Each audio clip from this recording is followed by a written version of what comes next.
Howdy folks, this is Shane. Welcome to Guitar Search Saturdays. Today we're heading to Music Go Round. Music Go Round is located just outside of Boston, Massachusetts in an area called Natick. For those who don't know Music Go Round, it's actually a buy, sell and trade music shop. So there's lots of really great secondhand items here. If you're into the used market, this is a bit of a gold mine. Music Go Round has nothing but favourable reviews. The first review from Bob says Music Go Round is my favourite place for musical equipment. The staff are friendly and helpful without being overbearing.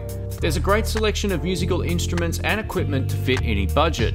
I'm really looking forward to checking this out. This particular episode was shot by Nick from the Nick in the States YouTube channel. Thanks so much for doing this, Nick. I absolutely appreciate it, man. Nick's channel is one of my favourites on YouTube, and if you're into sub $500 guitars, definitely give him a look. Click the cards or the description for links through to Nick's channel. Let's go in and take a look. Hey, cool, off to a good start, a Rivera 212 box. The only personal gripe I have with some of this old school Rivera stuff is you'll usually find a set of 70-80 Celestion speakers in there, which in my opinion are probably the most lackluster speakers ever made. Speaker quality aside, Rivera amps are actually extremely well made, as I'm sure their cabinets also are.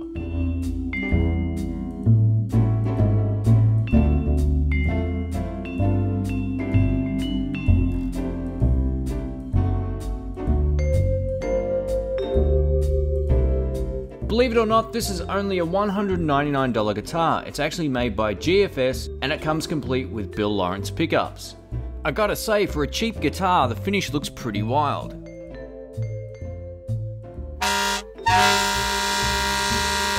Please remain calm. We have our first official lefty sighting. While this is a Strat style lefty, it's really not much to get excited about. Fingers crossed we find something else. For those of you who are into pointy rock and roll guitars, check out these three Ibanez. That one right there with all the funky colors is actually a modded RX40. Cool. That's a whole lot of guitar for 99 bucks. Awesome.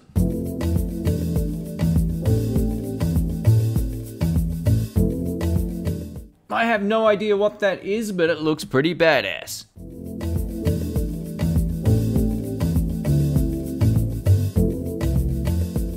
PV. While technically not amplifiers, we still have a selection of PV Sheffield speakers out of PV amps. These are great speakers and definitely capture that vintage vibe. While I love the V-Series amplifiers from Crate, I would have a hard time believing that these ones would actually be any good. I might be making an assumption just based on the similar combo that I actually had a chance to listen to and test out. And I just gotta say, they're like a poor man's Fender Mustang GT. And everyone probably knows what I think of those.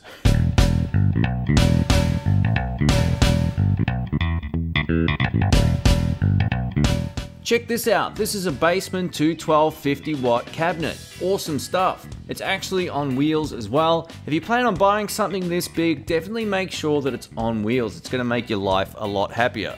And for under 200 bucks, if you already have a head, this is an absolute deal.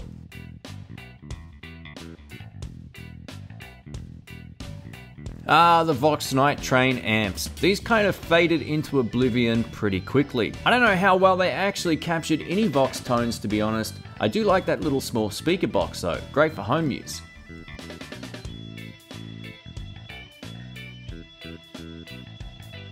Hey, a Marshall JCM 2000 triple super lead. This is perfect for those times where a double super lead just isn't enough.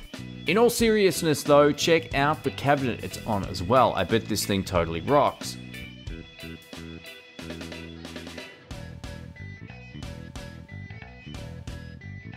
This must be the to hell and back version of the Fender Bassman 212 cab. Check it out, it's done some serious miles.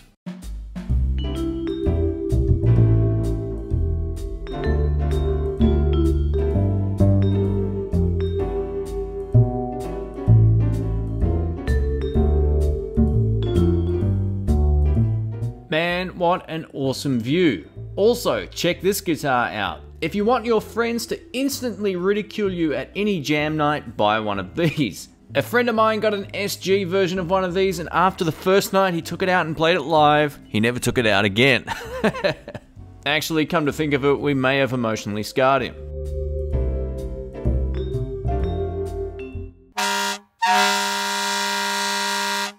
Here we go, here's a guitar to get excited about. This is a left-handed American Stratocaster loaded with a set of Les sensor pickups.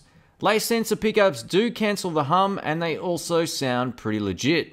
The only one thing about Les sensor pickups that I've noticed is you do lose a little bit of high end, but at the sacrifice of losing the buzz and just having to turn up the tone control a little bit further on your amp, you can get some really great sounds. I gotta say, this particular guitar looks amazing. It's called a Magasa Joker guitar. Not only is this guitar loaded with one humbucker in the bridge, check out the whole bridge setup. It's just one big piece. Awesome stuff. There's also some beautiful guitars on this wall. I'll shut up for a moment and let you check them out.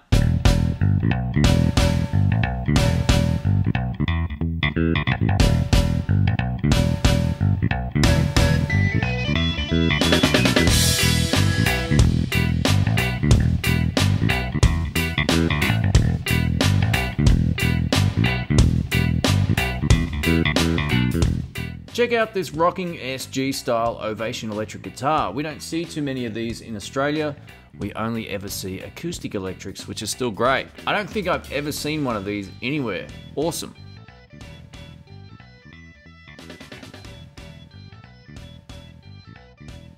Three years ago, when I was in the United States, I actually picked up a Squier Classic 5 Telecaster from a shop there, and I absolutely loved it. This was the guitar I was actually looking for, this particular Strat. Sadly though, they don't make it in a lefty. Check out how beautiful the finish is on this thing.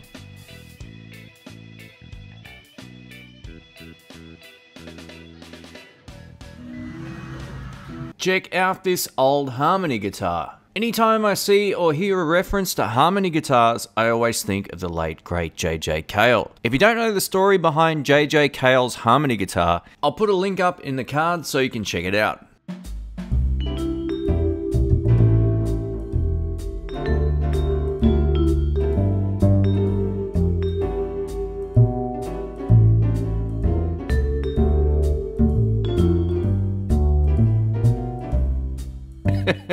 I love it. What a crack up. These things just make me laugh. I don't know why.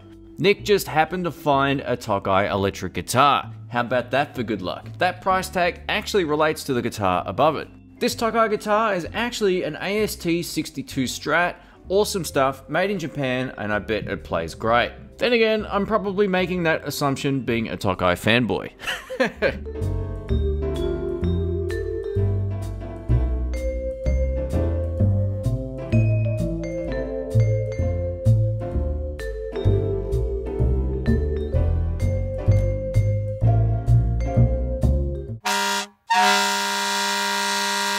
We have yet another great looking left-handed guitar. This particular lefty is made by Magnum. Now from what I could find out about Magnum, they started releasing guitars somewhere around 1978. Some of their Les Paul style guitars had bolt-on necks, while others like this one had a set neck. I've not yet come across one of these anywhere in Australia, and if I do, I'll definitely pick it up and have a look. Awesome stuff, another lefty. This one's an Epiphone Les Paul. It's pretty much a bog standard one, but the reason I can tell it's a little bit older is it still has the Gibson logo covering the truss rod.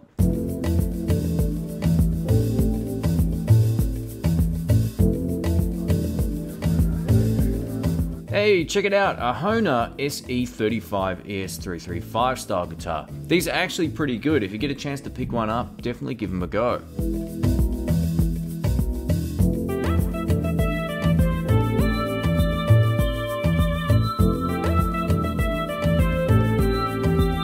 Holy crap, check this thing out. It is totally decked out in gold hardware, or at least gold plated hardware. Check out the tailpiece, the bridge, and the pickups. Ibanez went all out on this particular LP style guitar.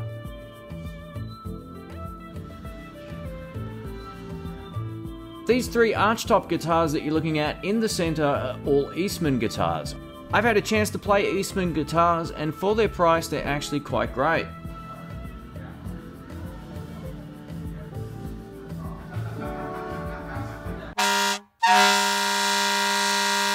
Alright, I have to admit, I have no idea what this guitar is. All I know is it's relatively pointy, which means it's for those who like to shred. That said, it's also loaded with 8 strings. 8 strings, I have enough trouble with 6.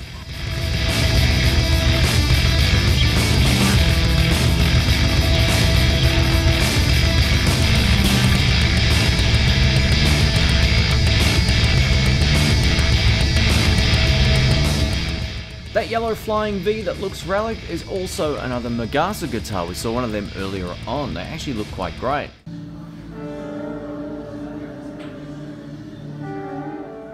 I tend to sometimes overlook the bass guitars in these shops, so here we go. Here's a little bass guitar porn for our 4-string friends. Cue the funky music.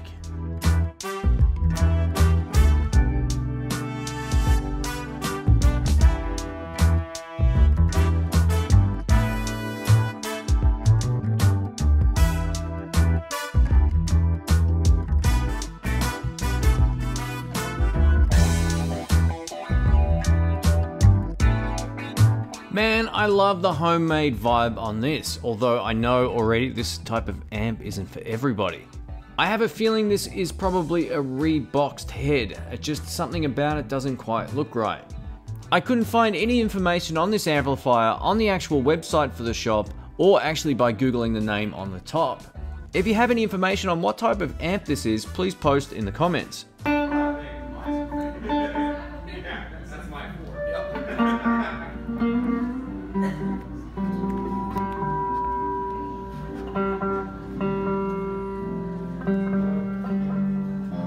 Far out, a Jazz Chorus 120 from Roland. My favourite old school blues guy without a shadow of a doubt is Mr. Albert King. Albert actually played a Roland Jazz Chorus 120. Albert had a great mix of attack and passion in his playing that I hadn't heard up until that point, and I always remember thinking how great his tone was for back in the day. Later I found out he was actually playing a solid state amp, and it totally blew my mind. This is one of the reasons now why I don't always judge a solid state amp before I get to test them. There's plenty of great ones out there, including this Jazz Chorus. Last time I made a wisecrack about Line 6 amps, I copped it in the comments. I'll leave this one up to you. Here's a Fender amp that you don't see every day. This is the Fender Princeton 112, and you might be thinking you see Princetons everywhere. This particular amp though is a solid state version of that amp, and it's also loaded with a drive channel. Personally, I don't think these sound as great as the actual 65 Princeton reverbs, but you are going to pay a whole lot less for something like this. If you're after a great little home practice amp, this will definitely do the business.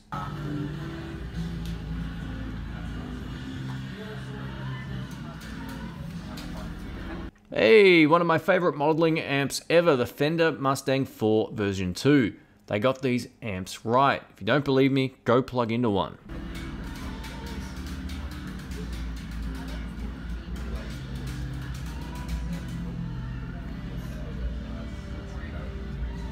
PV.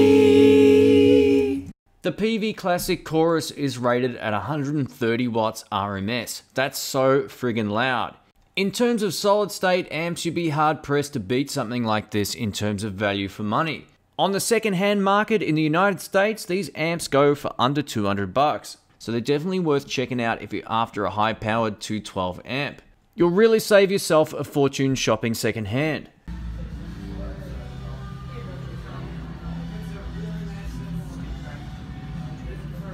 Check this out, this is a PV Classic 20. I've never seen one of these in person ever. Or is this actually just an Eve amp?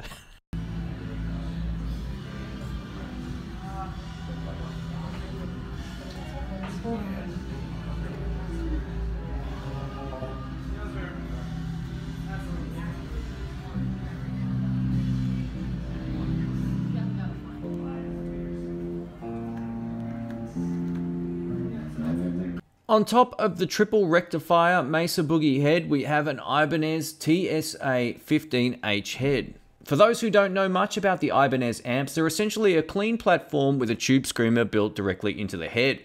Instead of a drive channel, you can simply turn on and off the tube screamer. It's a really great idea. My only criticism of these amps would be I wish they had have put some sort of reverb in, even a digital reverb.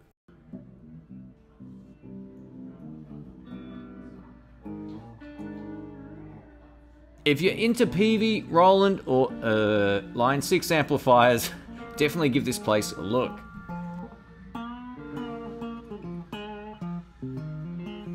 Let's go have a look at some acoustic guitars.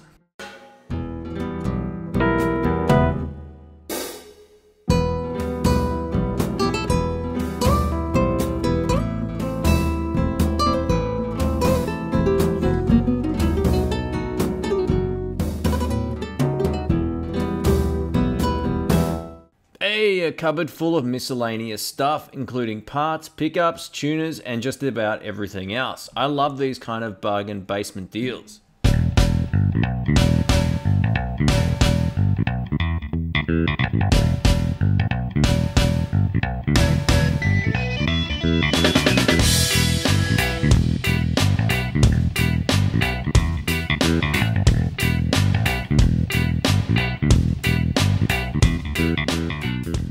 Check this out for two great pedals. We have the Love Pedals classic Kunji distortion pedal at the front and the VFE Blues King Overdrive at the back.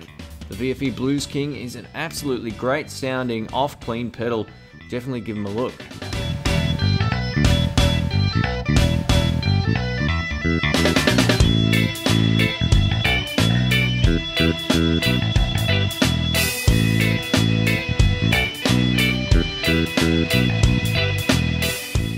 The hilarious part about this particular shelf is I think I've managed to demo about 90% of these pedals on my channel.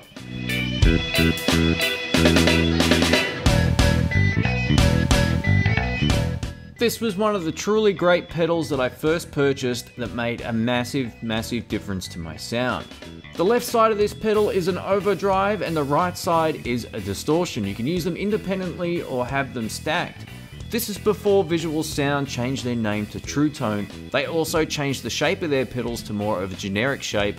I gotta say, this old school shape and even the versions prior to this version stand out and are a lot more unique looking than their new stuff. When I think of the name True Tone, it sounds like a cable company, not a pedal company. There's so many pedals in these cabinets, I'm just gonna shut up for a moment and let you take a look.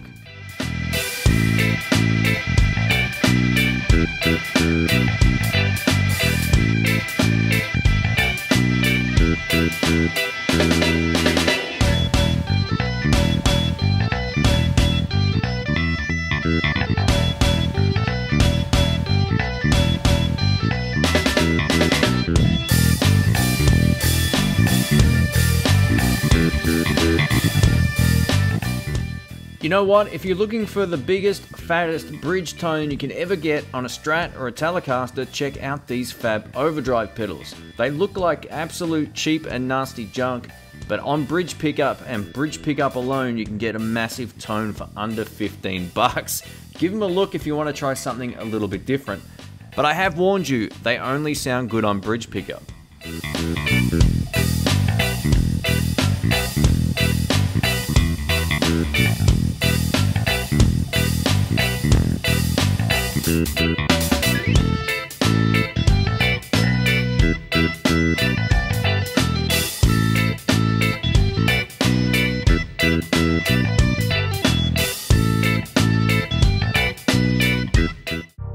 And that wraps up another Guitar Search Saturday. I hope you enjoyed this video, and a huge thanks goes out to Nick from the Nick in the States YouTube channel. I absolutely appreciate him taking the time to film us this awesome episode of Guitar Search Saturdays. If you're unfamiliar with Nick's YouTube channel, feel free to click subscribe. I'll post all the links to his channel up in the cards as well as in the description. This is the kind of shop that I absolutely love. Lots of great secondhand gear, lots of great pedals, amps, guitars, and just about everything that you could possibly want. A huge thanks to all of my Patreon subscribers. I absolutely appreciate your support. It keeps original content coming. If you are signed up on the In the Blues Patreon page, you know that you get first dibs on any X demo stuff that I no longer need at a huge discount. There's also free backing tracks available to jam to as well. Thanks so much folks for supporting Guitar Search Saturdays. This has been the most fun for me I've had in making videos in such a long time. I hope to keep the series coming for a long time yet. Thanks for watching.